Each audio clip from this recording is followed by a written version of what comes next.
politics. Thanks for joining us. I'm Glenn Mills. It is time to go inside Utah politics. We do begin this morning with Tiffany Clayson. She is the director of the Department of Alcoholic Beverage Control, here to discuss a new multi-year strategic plan. Tiffany, welcome to the show. Thanks so much for being here.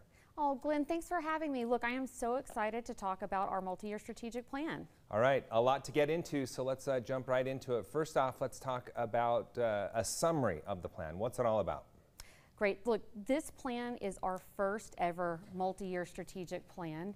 And what's really exciting about that is the fact that we are a $500 million public enterprise. And as such, we have to have a roadmap to not only guide our operational decision making, but to hold ourselves accountable, and so that our customers can hold us accountable as well.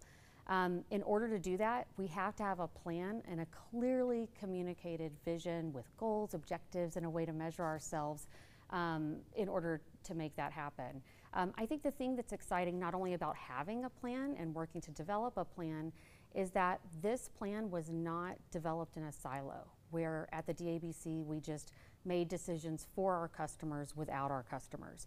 This is an intentional, collaborative plan that we built in conjunction with interviews and surveying all of our partners in law enforcement, prevention, education, hospitality, all of those businesses that we serve, and also surveying and talking and interviewing our workforce, so retail, warehouse, and compliance staff. So I'm really excited that one of the goals, number 3, greater transparency and communication, yielded this very product itself, but also the collaborative effort that helped build the product. So we're really excited. We will dig into the 5 goals that are set out in this plan in just a second. But first, talk about how long that took and how did the idea come about? Is that something you came up with?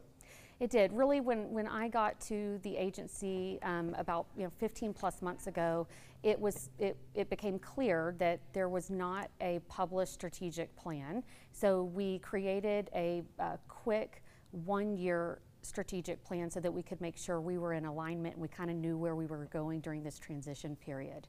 Right before the holidays, we worked to engage a team to help us develop this plan, and they, over the holiday period into the very beginning parts of this calendar year, worked to help us do those surveys, do those interviews, and as you can see, we just were releasing it this week, and really excited that about a year and a half in, we're able to have this multi-year strategic plan guide us through the next 4 or so years. Okay, so the plan, as we alluded to, broken up into 5 goals. Let's go through all of those 5 goals. You already mentioned one of them, but the first one, infrastructure advancements. Talk about that.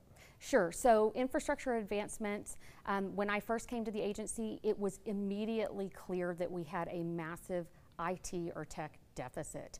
We didn't have basic things in 2021 to serve our customers, such as an online payment portal. So these businesses that we serve, hotels, restaurants, bars, they have to interact with us in a very paper-heavy, clunky way.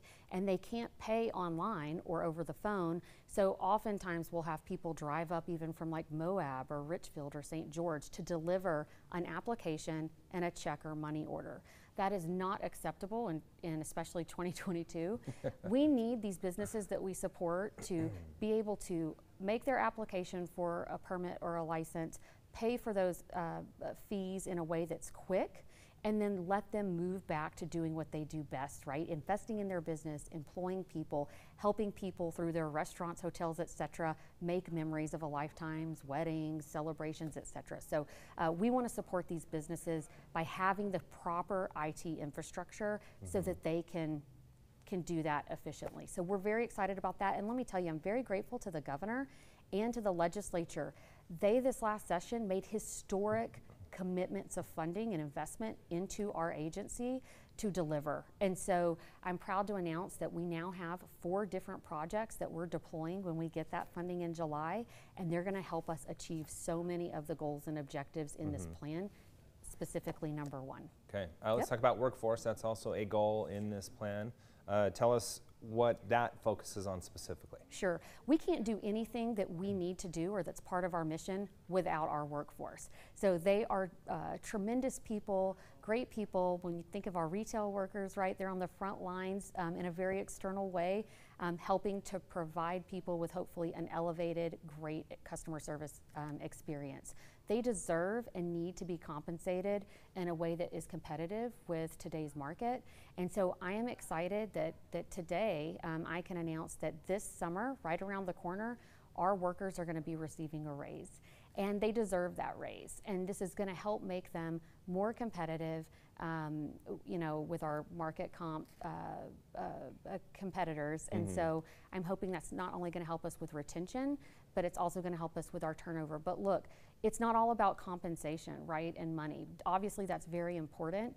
But we know, I know, that to maximize those outcomes, to have better retention or better recruitment and then better retention, we have to do things like career development. So we've had a team of people working on a career development program to make sure that we're helping identify people that want to move up with our agency and or move up with state government, right? And so we're asking the questions like, what do you aspire to be and do? Let's train you for the job you have, but let's train you for the job that you want as well. So that's what that goal covers, and making sure essentially we have a shored up workforce that likes coming to work every day and can deliver for our customers. Yeah, and I would imagine it's very competitive out there because all companies across the board are really having trouble when it comes to getting a workforce on board. You already mentioned the transparency components. So let's go ahead and skip over that for time purposes. And customer service, an emphasis on that is another one of the goals. Absolutely. Look, we are leaning into customer service, and I think it very quickly makes sense for people to immediately think of customer service in our retail environment, right? If you're shopping for a product in one of our stores. But we need to provide exemplary, elevated customer service to all of our customers. And you know, all of our customers are all Utahns. So whether you drink or not, you're one of our customers. And so we want to make sure that we're providing the customer service that our folks need in prevention education, with law enforcement in terms of safety, also in our compliance and licensing division that I mentioned at the top of our interview as it relates to supporting and licensing our small, medium, and large-sized businesses in the hospitality industry. And that leads us right into prioritizing prevention, and that's associated and focused on underage drinking. Yes, and I will tell you, we want to prioritize prevention really in all aspects, all age ranges, right, of the life cycle. We are very proud, as you know, of our Parents Empowered campaign, which is our main campaign and mission to prevent underage drinking. But we also partner with our intergovernmental partners to work on reducing impaired driving, right? And also working to prevent overconsumption in a way that's unhealthy. So we're very proud of that, and I'm really passionate about that. I'm a mom. I want both of my kids to reach the age of adulthood and be productive citizens. And I know to do that, they need to not drink before they're 21. That's really important. And I also want my children to be able to walk down the sidewalk or ride their bike and not be negatively impacted by an impaired driver. So we are absolutely committed to our prevention directive. It's really the most important work that we do. Okay, we have 1 minute left. A couple things real quick. One, we all heard you say that you serve all Utahns. Someone who's sitting home watching this that doesn't drink may be saying, how so? So what's the answer to that question? One of my favorite things to talk about and answer, just because you don't drink or consume an alcoholic beverage doesn't mean we don't serve you. We absolutely do. The revenue that we generate, Glenn, goes right back into the community. So as a $500,000 public enterprise, our total revenue last year was just slightly over $500 million.